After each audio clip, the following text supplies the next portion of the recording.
So we are on Clubhouse, we are on Instagram Live, on Discord, and welcome. All right, welcome everyone to Maximus Call-In Radio Show number 8. It's a pleasure to be with you. It's Thursday, January 21st.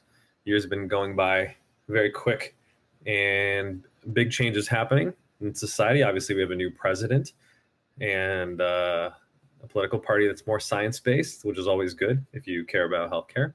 And looking forward to a great radio show today. So is there anyone that wants to kick things off in terms of asking questions? Oh, hey, thanks for taking my question. I was fascinated by your by the concept of dopamine fasting.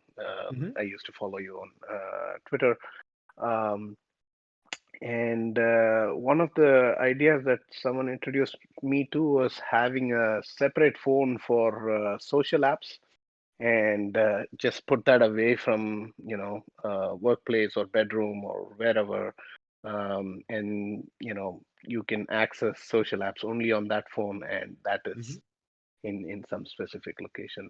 Yeah. I mean, does that seem like a good idea? It feels like I don't want to end up buying one more phone and then doing the wrong thing. Yeah, it's a great question, and of course, there's an irony, of course, in that situation that we're buying more technology to solve the problem of using too much technology. So there is kind of a hilarity in that solution, but it is a good example of stimulus control, right? So stimulus control is one of the underlying principles of dopamine fasting, and there are different ways that you can exercise stimulus control. Stimulus control is just a fancy word for being able to contain a behavior within a specific time and place.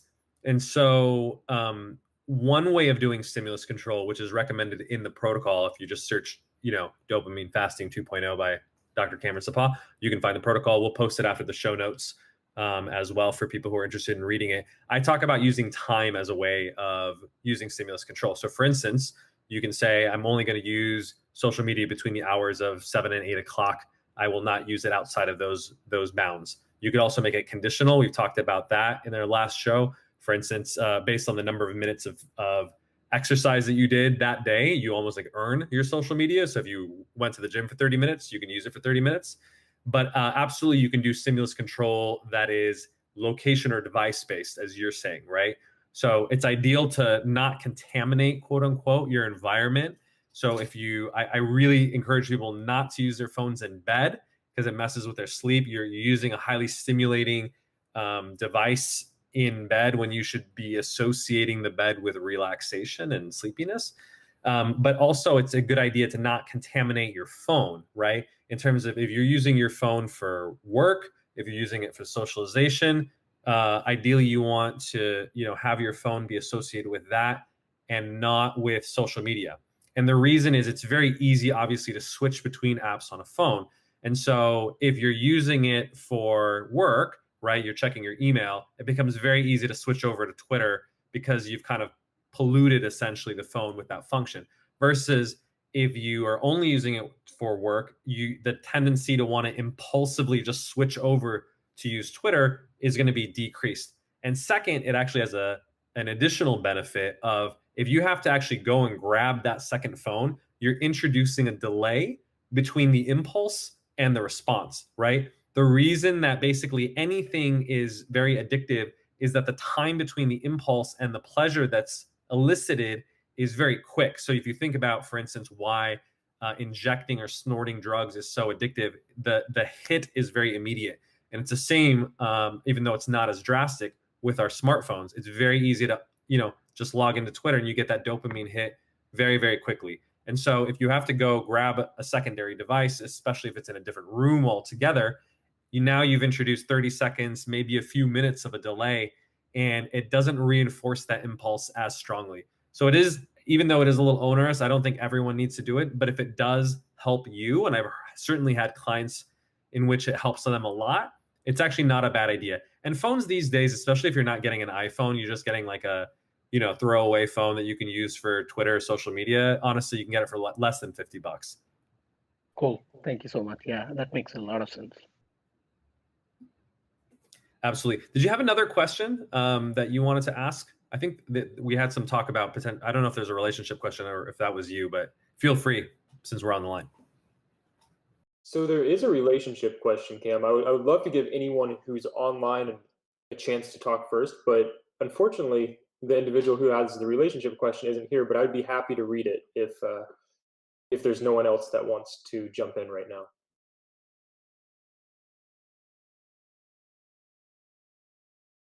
In that case, I will ask, what would be your methods of finding a partner? Quick suggestions for during COVID. And I think you tweeted about being against having relationships with persons in your workplace or profession. So just to confirm that, and if so, why? Yeah, this would be a much better question to ask live because I'd be really curious to talk to the person about what they're doing and what their values and priorities are because I do think that highly influences the answer to that question. The question of sort of dating versus in COVID is, partly a personal one. It's also a little bit loaded in terms of, the implications that it has in terms of affecting other people. But I'm a realist and a pragmatist in my approach. And I almost think there's like a parallel to abstinence only education. Yes, the best way of having 100% reduction in the STDs is never have sex, but the reality is people are going to have sex. And so you should educate people about how to have safe sex. Otherwise, you have unwanted pregnancies and STIs. So I think it's the same thing about dating during COVID. The reality is, I talk to a lot of people. People are absolutely dating during COVID because the reality is this is not just a passing phenomenon. It's been here for almost a year, and it probably will be for at least another. I think that the second half of this year, we're going to see mass vaccination. I think there was one of the cities in California, in fact, wanted most of the people vaccinated by June 31st. But even then, until we know what's going to happen with these sort of secondary variants, it may not totally eliminate the problem. I actually predict, we don't know, that it might almost become like the seasonal flu, and that we'll have to update and have an annual vaccine in order to address new strains. And so it may not go away altogether like polio, unfortunately, but we will see. So if the reality is, it's going to be around for at least 1 to 2 years minimum. I don't think people can put their lives on hold for 2 years, particularly folks that are, the clock is a little bit ticking and maybe they want to move on with their lives, get married, have children, and your biological window is sort of closing. And so, I think we can empathize with that desire in addition to obviously wanting to stay safe, keep families safe, and keep other people in society safe.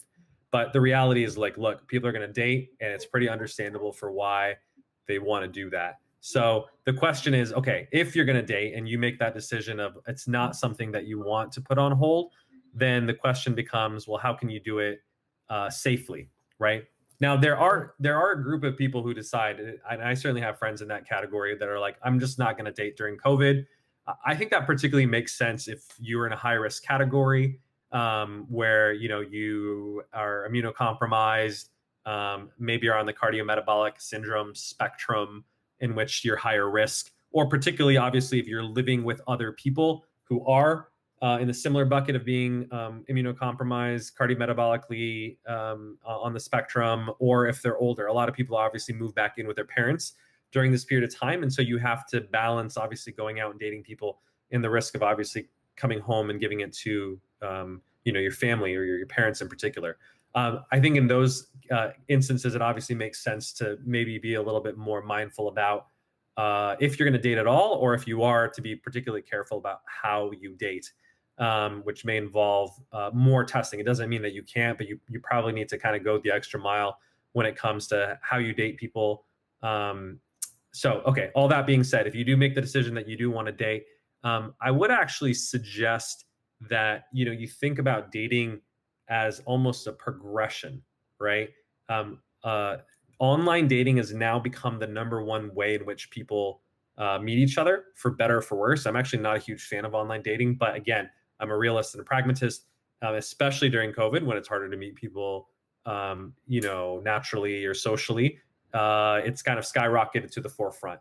So if that's the case, a lot of the initial interaction people are having is through texting and messaging. So if you think about that, that's kind of step one. It's actually a really good opportunity. I would encourage people to use sort of texting as a screening mechanism where it's a good opportunity to understand like what are you looking for. And so that's a great question to sort of ask people to make sure, are you even on the same page as I am? If you're looking for a shorter term type relationship, there's not something intrinsically wrong with that, but you want to kind of make sure that the people that you're talking to are on the same page about that. Because if they're obviously looking for something long term, you don't want to obviously mislead them from a moral, ethical point of view. So you kind of want to make sure you just align, you're on the same page. You might want to make sure that you're on the same page in terms of fit as well. If things like education, social class, location, just like demographic and logistical things that may be important to you, that if they matter, then it's a good thing to kind of screen over text. So if you think about it, texting is a great first pass filter. You're just making sure, you're almost like excluding the people who you have no business dating, whether it's you or the other person, in terms of a not a good fit or not a good match. The second thing I actually would recommend is, and I think we talked about this before, is to use FaceTime, just like these video conversations that we're having now. It's a great initial first date. I think prior to COVID, it might have even been considered a little bit strange or awkward for people to do video dating. It certainly wasn't the norm. But I actually, even pre-COVID, encourage clients to do a 15-minute initial conversation, just to get a vibe check, as people like to say these days, and see, are they interesting? Do I feel any sort of connection when I talk to them? Are they intellectually, stimulating? Do we have anything to talk about? Because if you can't talk for more than 15 minutes, you're probably not going to be in even an enjoyable short-term relationship, I would say. So I certainly think that's the second pass. And obviously from an aesthetic and visual point, like, do I find them physically attractive? Do they look like their pictures? Which unfortunately in the online dating realm is not always accurate. So I highly recommend, even as short as 15 minutes, do an initial video call. And then after that, you can kind of go from there, right? And that depends on your circumstances. You could decide to continue to just get to know each other through texting and telephone and video until maybe you're at a point at which you feel safer. So there certainly are folks, for example, who are deciding, I'm going to hold off for about a month or two until I'm vaccinated or until I'm fully vaccinated, because the Pfizer and Moderna vaccines take 21 to 28 days between doses in order to increase their efficacy from about 50-ish to 95%. So it's actually a good opportunity, quite frankly, a good excuse to slow things down a little bit and say, hey, look, we got a month or two, probably before everyone's vaccinated in the US at minimum. So you can use that month or two to really get to know one another before there is even any, physical contact and physical intimacy. And I actually think this is good for both men and women. A lot of guys, obviously, on online dating, they're very quick to rush the physical intimacy and end up going out with people that they may not have otherwise gone out with if they know they had to wait a month or two to sleep with them. And same thing with women as well. So that may actually be a useful strategy, is just take a couple weeks, a couple months to get to know one another. And obviously, if over the course of that, you're not feeling that person, you're not obligated to continue. Just be upfront with people.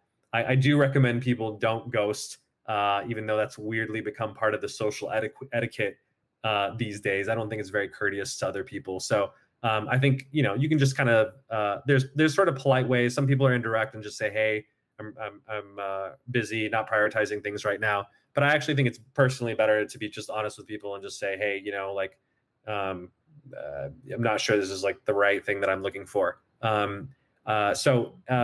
think that's a useful approach. And then finally, obviously, you may want to make either the personal decision to go out with that person in person, or do it at a point in which you feel comfortable, whether that's post-vaccination or maybe you've both been tested and you feel relatively comfortable given your exposure level. You're not seeing a lot of other people that you can go out on a date. Then obviously feel free to go out, and date as you usually would in a pre-COVID era. Obviously, touch, physical intimacy are important things. That's why it's one of the, love languages, as they say. And so the ultimate test, I think, particularly of like chemistry and bonding is hanging out in person. Otherwise, it does feel like a long distance relationship, which is hard for most folks. So I think you have to just make that decision. But I actually think tiering it, like I said, between these 1, 2, and 3 stages is kind of a useful progression. And in some ways, it almost harkens back to old days of courtship a little bit, in which you kind of had to go through a little bit of stages before you kind of got to the pot of gold, so to speak. And so it may be actually a good thing, as frustrating as it is to not be able to date the way that you do, we typically do, to go back to a little bit more of like, okay, let's kind of go step by step. So that's kind of my general framework of advice in terms of how to meet people in the COVID area. Your guess is as good as mine. It's obviously harder these days because there's not as much social events or circumstances. So there's obviously a lot of online, apps and communities in which people meet one another. But I would say, don't underestimate the real world either. There may not be large gatherings or parties, obviously for good, but people still meet. People go grocery shopping. People walk their dogs on the street or the beach in relatively safe outdoor areas. There are still ways of meeting people in the real world if you so choose. You may have to get a little creative about doing it. It may be a little bit awkward because everyone's wearing masks and you don't even know exactly what they look like. But and I have the attitude that when people are negative and sort of complain about things, it doesn't really solve the issues. It's not an effective way of seeing the world. Versus people might take it as a positive opportunity or blessing. There's probably actually a lot of people who are lonely right now. We're very socially isolated, and in fact, they may be much more conducive to you going up and approaching them because they're starved for attention. And in fact, they may be much more receptive to talking to you than they would have been in a pre-COVID era. So if you talk to the right people, in fact, it may be an even better time to date than it previously was. So I think if you maintain kind of an optimistic attitude and you understand that there may be opportunities where there are challenges, that's the best approach, whether that's professionally or personally, in my opinion. Every single time there's been a bear market or a negative thing going on, all the smart people see it as essentially interesting opportunities to buy or to find opportunities where everyone else is running away. So I think that applies very much to dating as well, and you can find it if it's important to you. Yeah, that was a great answer, Cam. Funny enough, actually, the individual who asked it just joined to hear you answer the question. There might be some audio issues going on, but if you would like to chime in, please feel free. Yeah, good night. So I didn't hear the whole question, so I'll come back. But the second part was like, I think a good few months ago, you were kind of resistant to like dating in terms of like in your profession or in your workplace. So if that's so, could you like this straight? Yeah, well, tell me a little bit, if you don't mind, like about what your field is and where you work and how big your. Oh well, like me, I'm a first year biochemistry student, bachelor's. So, I would preferably like someone. I'm more like attracted, I guess, to ambition. So once it's like someone who is really passionate about their field, it's not necessarily my field. So that's more of my thing compared to too much casual, I guess, talk. I don't know. So you're a first year university student, college student? Yeah. Okay, yeah. That I think is a very different circumstance than an employer. Yeah, what I was saying earlier, just for clarification, is you want to be very careful about dating your coworkers. It's not to say that you can't, but you should be very careful, and it depends on the circumstance. Obviously, if you work in a very small company or organization, you should especially be mindful, because if you obviously approach someone and they say no, and you have to see this person every single day, it may create a level of awkwardness. It's very different if you work for an employer that has over 10,000 people, like you work for a Google, and you ask someone in a totally different department, totally different office that they work in, division, and you may never ever see them again. It makes it a little bit easier socially in terms of dating. And the rules for sort of dating in work are awkward. I think some of the tech companies have in fact created policies around it because they know that people they're human beings. You put a bunch of 20-year-olds together, they're going to want to date each other. So I think Facebook's policy, if I'm not mistaken, is you get to ask someone out one time. And if they rebuff you, you can't ask them again. And that at point, it starts to become kind of veer into the harassment land. Now, is that right or wrong? I don't know, but it is what it is. And it's not a bad rule of thumb, I would say. So just be very careful about it. I actually have a best friend who met his fiance at work. So it's not to say that people can't, but it was like a larger company, over 100 people. They worked in totally different departments, and it was a startup. So it was a little bit more, let's say, casual about sort of inter-office relationships. There was other people who were in relationships at the company. So it was a little bit more normative, I would say. Now, for you, you're a student, and universities are much, much larger, right? They're, in fact, like essentially a very large organization. And obviously college students or university students date one another. So I wouldn't be as concerned in your particular circumstance. There's very little stigma or that I've heard ever about sort of dating within your university. It's, in fact, probably the norm. Yeah, I think it was more of like a long-term look in case like, just like a long-term general. Yeah. And is there any concerns you said about kind of dating within your field you mentioned? Oh, well, like, I guess that was just a question, like, if you would be reserved to dating a psychologist or that kind of thing. Yeah. Yeah, it's a good question. I don't think there's any downside, in fact, to dating someone within your field and profession.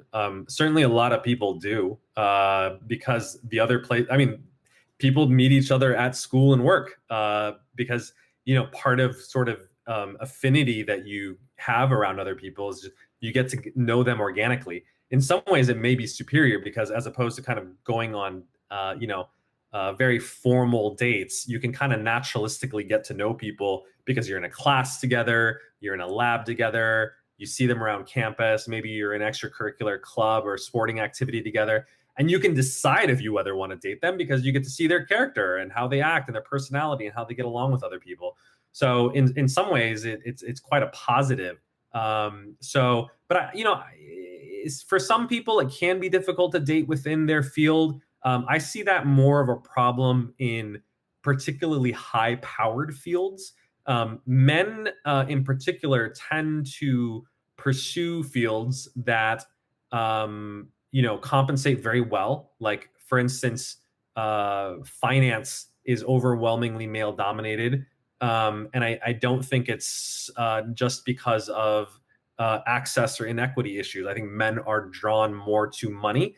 And the reason for that, and it's just based on empirical research, is it makes them more attractive. The difference in terms of income, in terms of how attractive it makes a man versus a woman, is over 1,000x difference.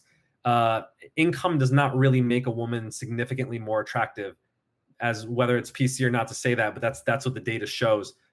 Income does make a man significantly more attractive. So as a result of that, it makes total sense. It's not that men are more money hungry. Men are just doing what makes them more attractive and kind of increases their competitiveness in the sexual marketplace. So as a result of that, certain fields that obviously pay very well essentially become more male dominated. However, that also means they're very competitive. So finance fields in particular, often the jobs require working 60, 80 hours a week, which is obviously not particularly conducive to not only work-life balance, but to having a family. And so it may be great for a guy who is prioritizing, income and professional success to pursue those fields. But if you have a similar partner in that field, let's say you're both investment bankers and you're working 100 hours a week, it's very tough because especially at some point you're like, we want to have children. Who's going to raise the children if you're both working night and day? Unless you're obviously hiring nannies or have family support to do so. These issues can become challenging. It's not to say that they can't be managed. I certainly know a lot of power couples who are in finance, medicine, law, technology, et cetera. But it's an additional burden. And so I think that kind of becomes a personal question, which is what is important to me in a partner? If I'm trying to maximize for income and ambition in a woman, if you're looking for a heterosexual relationship, obviously, presumably, then yes, maybe you do want to find someone in your field if you are in a field that is particularly competitive.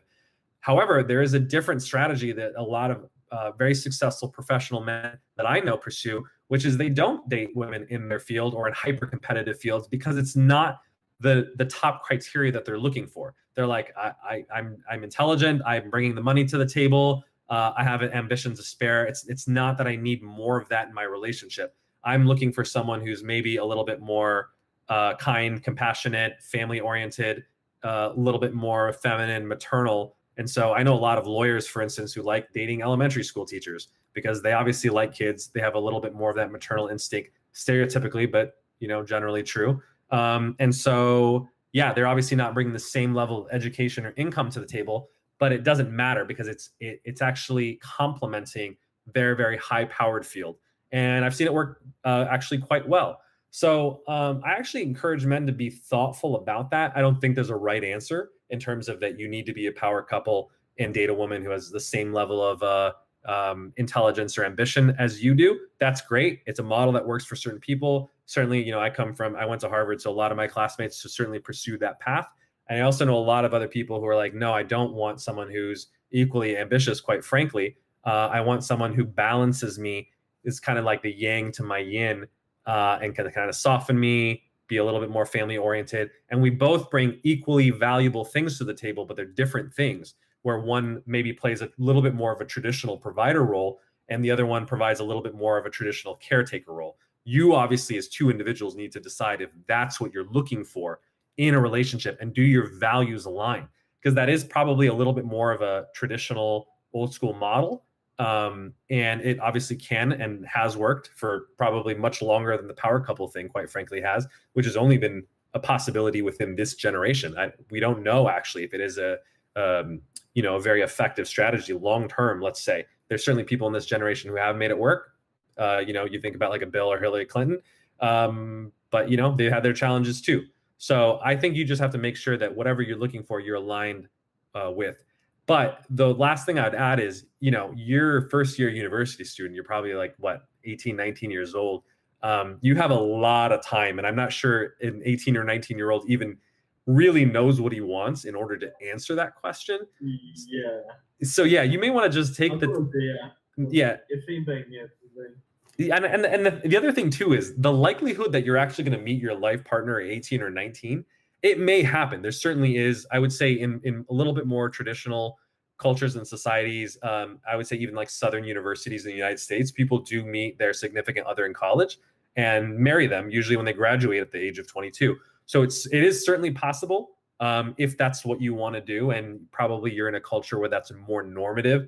I would say it's less normative in at least major metropolitan West East Coast U.S. cities. So that's something to be aware of. If you're not looking to get married in the next couple years, or you're in an environment or culture where that's not as common, you may want to just take the time during university to date and understand like what kind of women or whoever that you're interested in you like, that you get along with. Because, it's really interesting. I often talk to people about like, what is their type, right? What are they looking for?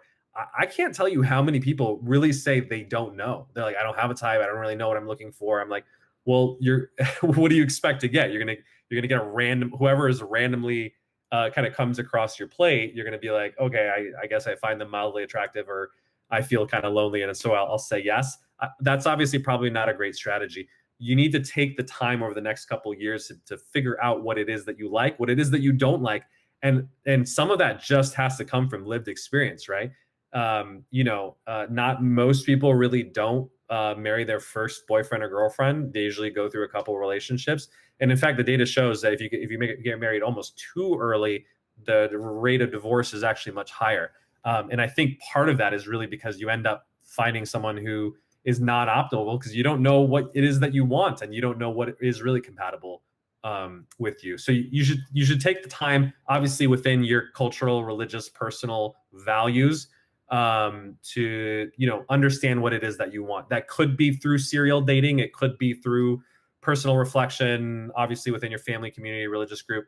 There's many ways of figuring out what your values are. So I don't want to say that everyone should go serially date per se. But you should take the time. I actually think, really, if you think about the purpose of university between the ages of 18 to 22, it is kind of to figure out, hate to use a cliche, but who you are and what it is that's important to you. And certainly when I think comes to dating and relationships, it's a great opportunity to do that because there's not a lot of consequence.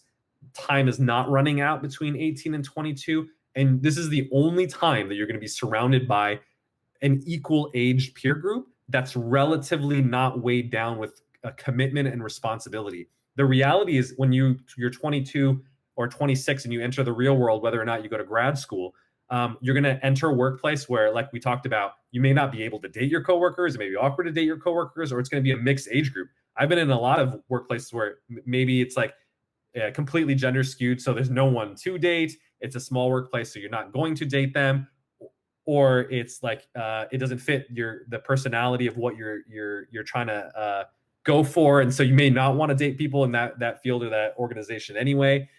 It's much harder to meet people in the real world compared to a university, where it's very, very easy that you're surrounded by 1,000 to 40,000 people who are similar to your age, similar interests, similar, obviously, education level by virtue of, and intelligence by virtue of being in the same school that you are. So it's a great opportunity to learn what it is that you like and what you get along with. Like, I think so. I would more align, I'd say, the metropolitan kind of culture, I guess. Mm-hmm. But I would, so like, I learned basically only from like one, relationship that was fairly long. And I was like, I don't like the idea of like having to carry a conversation, like you know what I mean? So that's why I kind of learned, okay, I want someone who's like passionate about this thing. So, but obviously, that could change, different factors, whatever. So I'm just like going on this base, and I'm just like noticing where a lot of people, as you said, are like, they don't know, and that's fine. But I kind of want to like get through all of those and be like, okay, I can find, some set of people that are like, I know they're like passionate about something. So it just makes it more interesting, you know what I mean? So I guess my question is like, what would you use to kind of like help find people who, like more match your interests, that kind of thing? Well, let's go back to what was lacking in that relationship that you mentioned. So you said, you had to carry the conversation. What was that dynamic like? Like, she just wasn't very talkative. She just wasn't very interesting. What was going on there? Well, with the last one, I would say, like, it wasn't to say she wasn't that talkative. Like, she would discuss what I would talk about, but in her case, there just wasn't a certain level of depth, just because there wasn't that level of concentration. Mm-hmm. So that didn't really bother me much, actually. I would say the lesson from her was more of the values, like, as you mentioned, like that whole ghosting thing and that kind of stuff, just the courtesy. So I kind of learned more of those values, but just like observation of how, the people I've seen interact, they're just like fairly, they would more consider like, just more gossip kind of talk, small talk, which is fine. Well, what I would consider, obviously subjective. Right. So I just felt like I would more enjoy, like I would just feel more energetic, where I could talk about something and like you would respect what I'm talking about, and I could listen to what you're talking about, even though I didn't even know anything about it before. But just that you could like talk about the level of depth and like what do you want to talk about. It just more incites me, kind of thing. Yeah, this is the values of kindness, as you mentioned, and just courtesy, that kind of thing. Right. But other than that, it's not too strict as yet. Yeah, this is a great question. And it kind of reminds me of a very common question that people ask, which is, how important is it to have similar interests versus values? And I'm obviously in the camp that I think it's much more important to have similar values. And I think interests are way overrated. In fact, if you think about it, if we just start with the premise that men and women are different, as controversial as that is, it's the reality, right? I and a bunch of my male friends like to lift weights and go powerlifting. If that was my expectation of an interest or hobby in terms of the number of women that I date, it would significantly narrow my dating pool. Now, obviously, there are women who do and partake in those things, but it's certainly not the majority, and certainly not as many as there are men who are interested in that. And so I think it's actually a huge mistake that guys make, in that they're always looking for women who have similar interests. And it's understandable, because like, look, if they do have similar interests in sports, in music, in arts, and hobbies, you have something to talk about. And obviously, if maybe ideally something that you can even do together. It's a plus. I would consider it a bonus or cherry on top if you can find someone who has similar interests to you, because you can vibe, you can talk about it, and maybe even you can do those things together. It's also, by the way, going back to your question, a great way to meet people, right? If, for instance, you are athletic, health oriented, you may want to join like a intramural club at your school, where especially if it's mixed gender thing, like ultimate frisbee or something like that, then you can meet someone who shares that value. I actually like ran track and cross country when I was in high school, and I even still keep in touch with some of the women that I ran with over a decade ago, and it actually was a very good predictor of their long-term value of health. I know some of them are like married with 3 kids now, and they do a great job of getting back into shape every single time they have kids, because it was always a lifelong value for them to be healthy. They still run, they still really take care of themselves. And so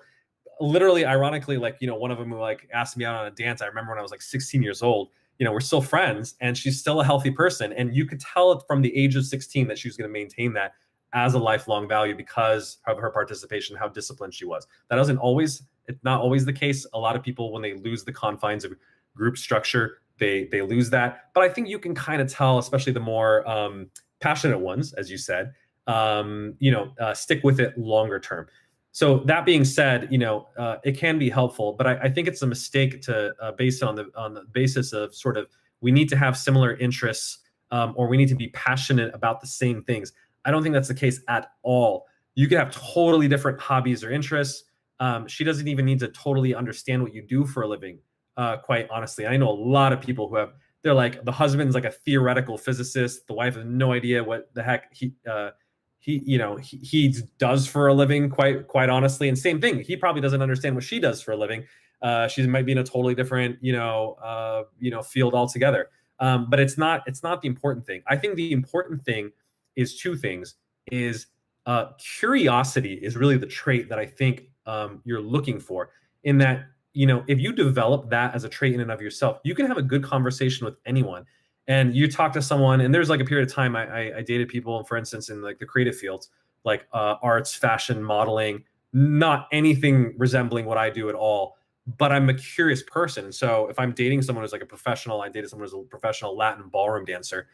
I like barely dance myself. But I was super curious to like understand why they're passionate about it. I would go to their events and competitions, learn about it. And it was enjoyable, actually. I was like, it's not something that I would like to do, or I would ever do professionally, certainly, but I could appreciate their passion for it as obviously something admirable. I think it was their way of keeping healthy, right? Like, I'm lifting weights and powerlifting, she's dancing. And I'm like, I don't care how you stay fit. If that's what you're passionate about and that's your way of staying healthy, that's awesome. Totally different than mine, but it's something. So there we have alignment in terms of values, and that we're both health oriented, but the interest is totally different. And so I think it's really curiosity that you're looking for, is can she be curious about me, and then can I be curious about what she's doing, even if they're totally different, or maybe things that I'm not necessarily sort of passionate about. And 2, I think it's a little bit more of a trait of kind of empathy, which is, if you're really into someone, you do care about what they're into. Maybe not their exact hobbies or interests, but it's a proxy to get to know them, right? Where like I may never be super passionate about dance, and maybe it wasn't a continuing basis of conversation where we're going to talk about it, but I'm curious about why it sparks a passion in that person, because it tells me something about that person, right? That they are like very kinesthetic, that they like arts, that they're more emotionally driven. And that helps me understand them, and I can come to appreciate that. And so, that's another way that you can really connect with another human being, is use it as a basis for sort of empathy and understanding the person, even if it's something that,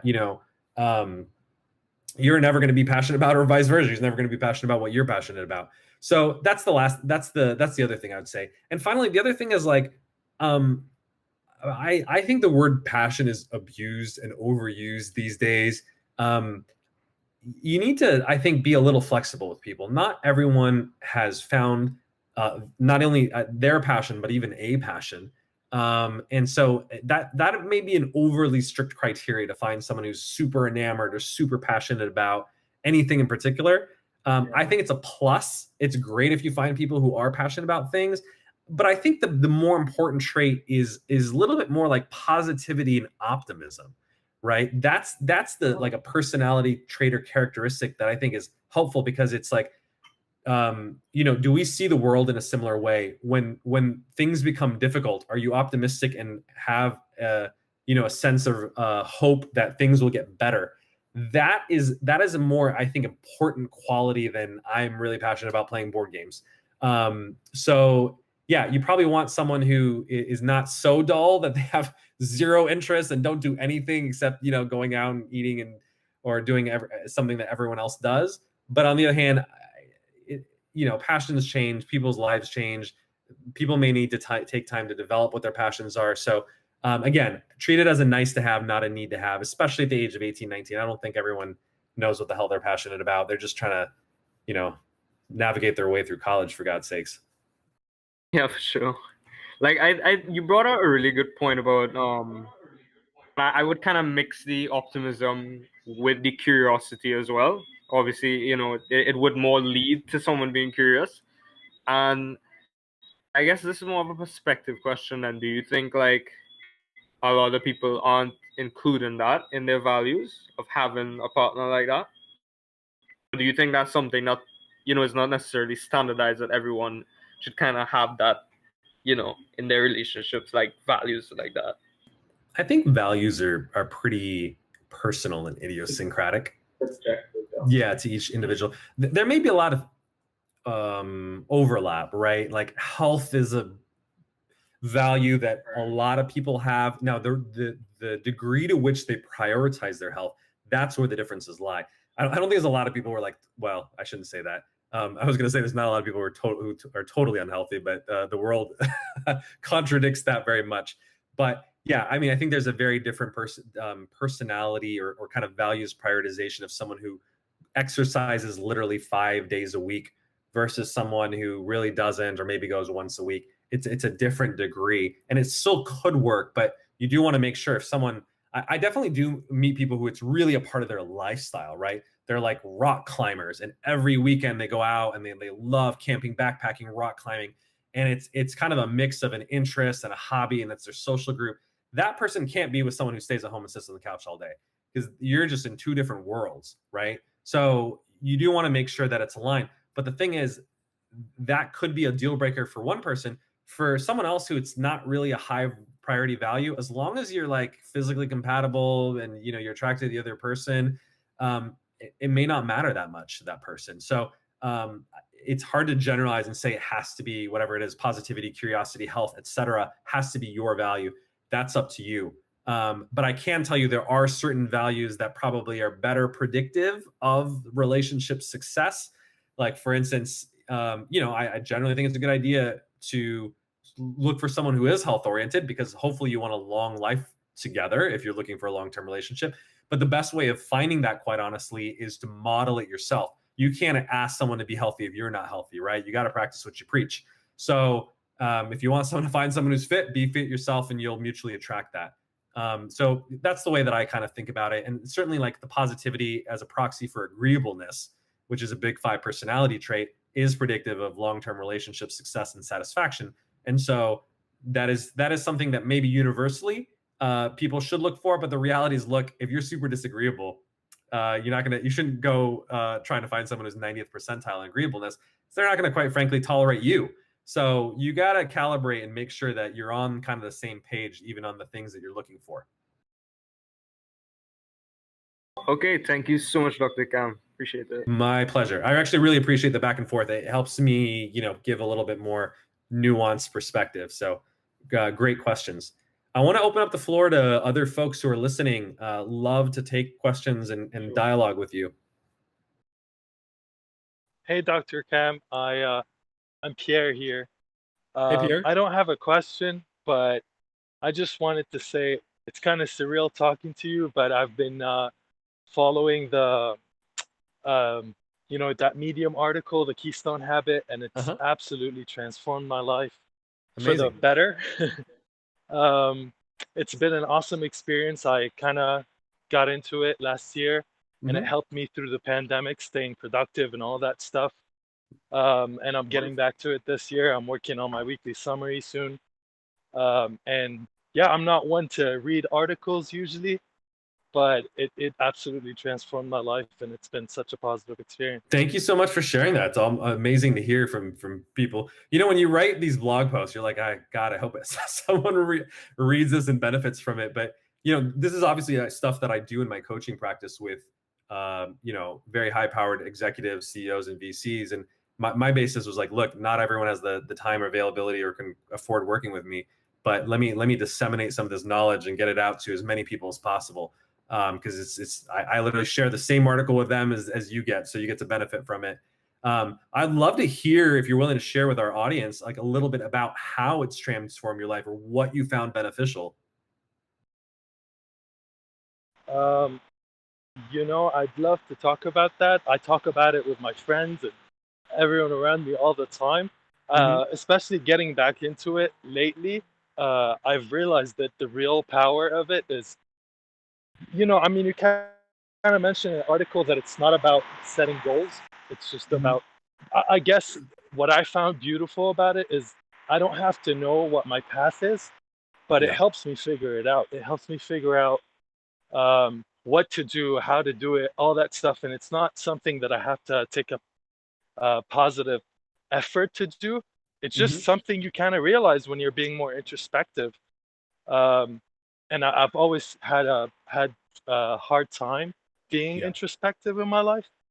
But that really solves that problem for me. It's just an iterative process, and as a scientist myself, I love it. It's really it's been awesome in that respect, especially where I'm like, it helped me quit smoking. It helped me, work 12 plus hours a day. I lost 40 pounds, and I weight lift now every, 5 times, 6 times a week. And it's really been that process of like not really appreciating what I need to do, but figuring it out along the way. That is so inspirational. Yeah, I mean, I don't know how to express it properly, but it was absolutely a positive change in my life, and it was easy relatively, to just get there 4 minutes in the morning and then 4 minutes after 4 hours. And doesn't really feel like a daunting task. Yeah, for our viewers who are not familiar with it, can you just do a quick explanation of how you do it actually? Sure. So the whole idea of the rule of fours, or the keystone habit, is to just write. Well, write.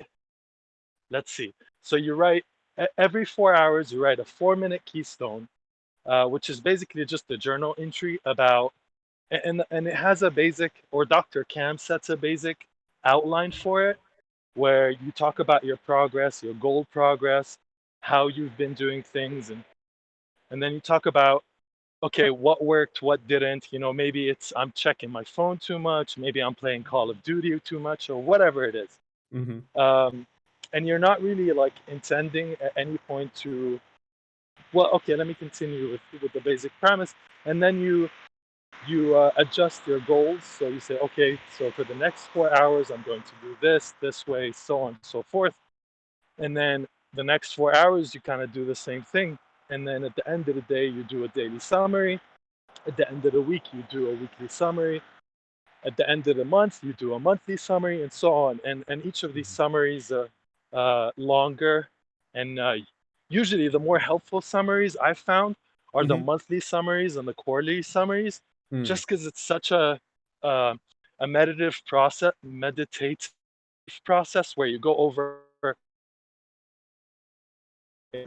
all of the summaries from before, and you really get to think about your life in a very analytical way, which isn't really accessible because we don't have excellent memory. Sure. But it really is accessible when you're sitting down and you're writing so much about your life and how. And I've just always imagined journal entries to be so much more. I don't know. I mean, my journal entries are so silly sometimes. They're just like, oh, why am I checking my phone so much? I mean, I wish it was more inspirational, but it helps me interact with my weaknesses in such a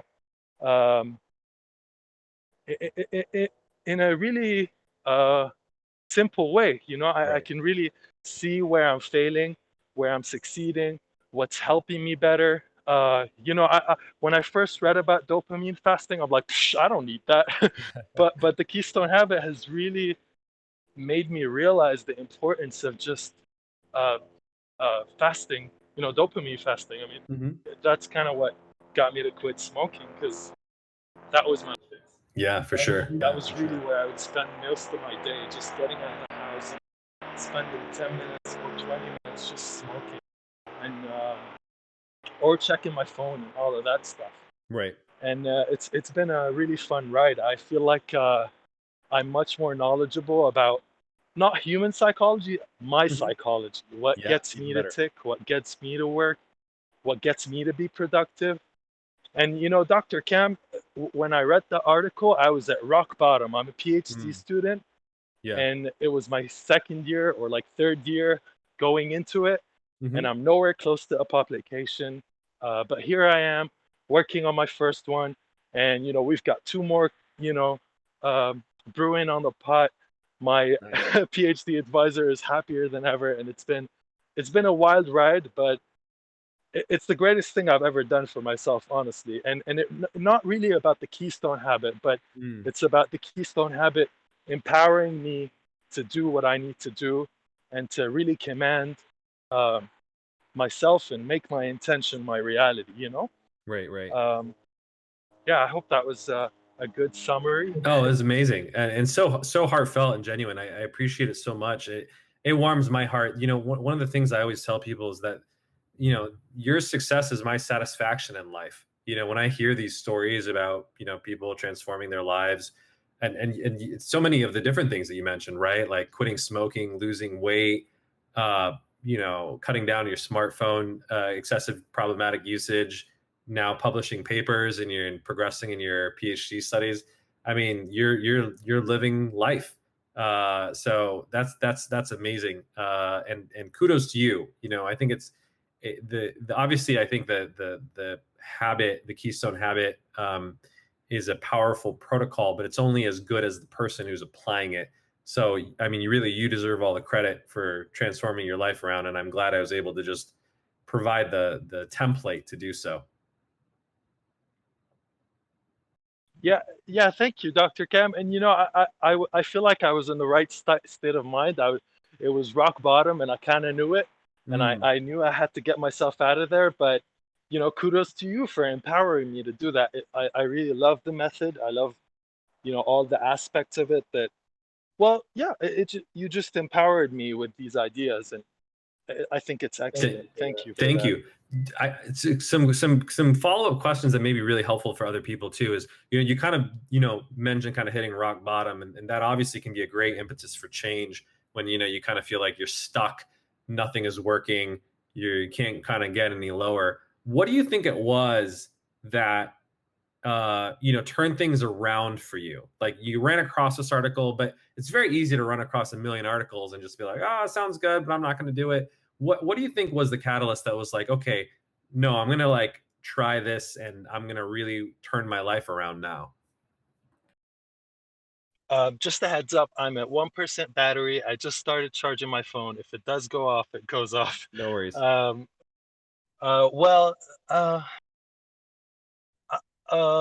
Really, it was just, my PhD advisor has been such a positive impact in my life. He's a really hard worker, and that pressure really did get me to a point where I was like, okay, I need to get better. But I think I spent a lot of my life taking myself out of society, and the more I engage with people, I feel like the more that accountability makes things a reality. I don't know if that makes sense, but really reconnecting with my mom or my PhD advisor or my old friends, and just kind of made me realize that I need to get better. I don't know if that's what you were going for with. No, I think it sounds like, other people gave you a little bit of purpose, right? In terms of both their accountability, in terms of wanting to model your PhD's advisor's work ethic. But yeah, I do think, and that's kind of going back to the values kind of thing. You need a reason to change, right? There has to be something that makes the hard work worthwhile. And sometimes it can be not letting other people down, whether it's your advisor, your family, et cetera. So I'm glad that was substantive enough for you to kind of crawl out of the the rock bottom. Yeah. I mean, you know, I've always, I've never had a problem before with succeeding. You know, I got here, Sure. I moved to America and got accepted to my PhD program, but then I got into a really nasty relationship. It was with a very abusive partner, and that kind of got me to where I failed Yeah. at being productive, or being a productive member of my society. And you know, she was really sick, and Yeah. interfacing with that all the time kind of ruined my value system and my Yeah. priorities, and that's what got me there. And you know, I never needed anything. I never needed anything to get me to work, or to get Yeah. me to be productive, or get me to be smart. But I clearly needed the Keystone Habit, and it was a really nice way to empower me to bounce back. Yeah. I do kind of have a question. I Sure. mean, it seems like we're kind of out of time You can here, ask it. but okay. Well, I always lately in my Keystone Habits, I don't know how to express this the right way, but it's never a challenge for me to work out. I mean, I never worked out before, Yeah. but before this year, before the Keystone Habit. But Mhm. now, I guess it's something about my brain when it comes to PhD work. It's more daunting. It's Sure. harder to get in the zone. But Yeah. when I go work out, or when I go on a run, or when I try something new, it's a total different Yeah. attitude. You know, it's just easier. And Mhm. I find generally that I wish I could go back to the days in college when I was an undergraduate, when it was easier to jump into things and to just Right. bounce into the zone. And now it just feels like I need this tool, and I need all these safeguards to not bounce off the wagon. And I hate that. Right. I wish I can emulate, you know, how I am at the gym, Yeah. or how Yeah. I am when I'm playing soccer with friends. Well, yeah, you're bringing up a great point that I think is underappreciated, in that willpower is very domain specific. And I've experienced that myself. Like I mentioned, I was a competitive athlete, never had trouble working out. But when it comes to procrastinating on like work, or schoolwork, it was a different story, right? And I'm like, like I certainly don't have a problem with pain or pushing myself, but why is it so hard to do certain things? And that's just, I think it's a normal human phenomenon, and it's kind of a quirk of our psychology, is that it's almost a false assumption that just because you're good at, or very motivated to do one thing, it does not unfortunately transfer to other things. And the reality is, you're in a tough situation that for anyone. One, PhD programs are super hard, but they're also very unstructured compared to even like MD programs, because I'm a psychiatry professor now, and I work with MDs. It's, and even MD PhDs who have to do both. With the MD program, they have to go through a very clear sequential order of classes and rotations and internship and residency. It's very difficult, but it's not unclear, and there's not a lot of alone time, actually, I would say, in that you're kind of in a large cohort of classes, and when you're doing your clinical work, you're always around other people. PhD studies are very lonely for the most part. There may be a lab that most people work in, but for the most part, it's a very solo endeavor. And so I think that factor, in addition to the pressure that there is in terms of performing and publishing or perishing, and kind of the very long road, where there's not a lot of immediate reinforcement, I think makes graduate studies particularly hard. So I think you're not alone. First of all, I just want to validate that, especially having gone through a PhD program myself. I know what it's like, and it's pretty normal, I would say. So I would say just don't necessarily be distressed about that fact, but you may need to treat your studies or work differently than you do going to the gym. For instance, just scheduling going to your workout and making it part of your daily routine, and just using the Keystone Habit to make sure that you are following your 5 days a week, that may be enough for exercise. You don't need to add a lot of bells and whistles to it. However, when it comes to sitting there and writing a dissertation, which can be very daunting for a lot of people, you may want to treat it differently. So for instance, if there's a lot of anxiety and procrastination, you may want to just start with doing 15 minutes a day. There's in fact a whole book that's called Write Your Dissertation in 15 Minutes a Day. And the idea is lowering the activation energy that's required in order to do the work, because otherwise the idea of I got to sit down and write for the next 3 hours in front of a blank Microsoft Word document is actually quite frankly more intimidating than going to the gym and just doing 10 sets. So I think that's something that you can do to adjust it. And quite frankly, you may need to incorporate other elements, right? You may need to incorporate the social element, right? If it's too hard to sit there and do it by yourself in like a lonely lab, find a study buddy, and you're going to be dissertation partners, and you're going to write together. Write for 50 minutes, take a 10-minute break, tell each other what you just wrote or worked on. Do that 3 times, 4 times, and then there you go. You pumped out a lot of work, and there's very little procrastination that can happen because you're both kind of watching each other's screens and keeping each other accountable. There's an online version of that. I can't remember the name of it, but I'll post it after the show notes, where you find an accountability buddy and you work together for 50 minutes at a time. So you may need to incorporate some social accountability to it. By the way, that's a great circumstance to mention our accountability groups. We actually have 2 squads on Discord right now. So if you did want to, use that as a goal that you need particularly social reinforcement around, use our squads, join our squads and say, hey, look, I'm really good at everything else. I'm doing my workouts, not smoking, etc. But when it comes to doing my schoolwork, I want to put in, let's say, 4 hours a day.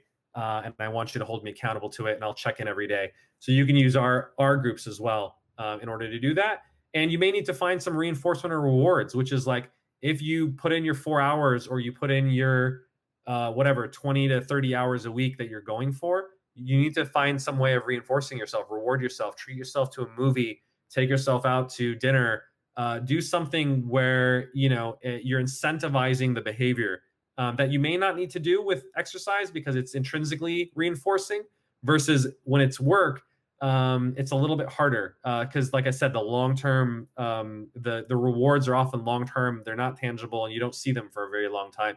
Especially going through grad school, right? But when I was going through grad school, I was like, "What's the purpose of all this stuff that I'm learning?" Now it's paying off a lot, but at the time, it's hard to tell you, okay, 10 years from now, doing this work is going to pay off. So you need to have a little bit more proximal or immediate reinforcement, and you have to set up that reinforcement schedule for yourself.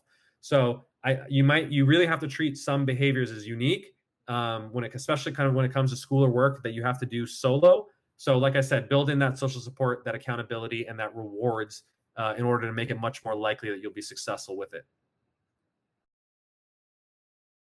Okay. Thank you. That was awesome. That's I feel like the best point to take out of there is that think about my PhD work differently than I think about the gym and different styles of productivity. I just got to say about the squad, I am in a squad, and it's helped me get to 9 hours of sleep at night. So that was awesome.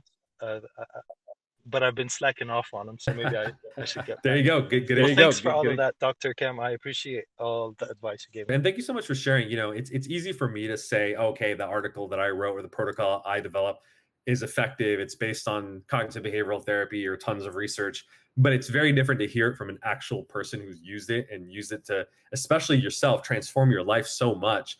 And so I hope for all the listeners that are out there, and it's 21 days into the 2021, and you're like, these 3 weeks I haven't been killing it. This is the perfect opportunity to turn your life around.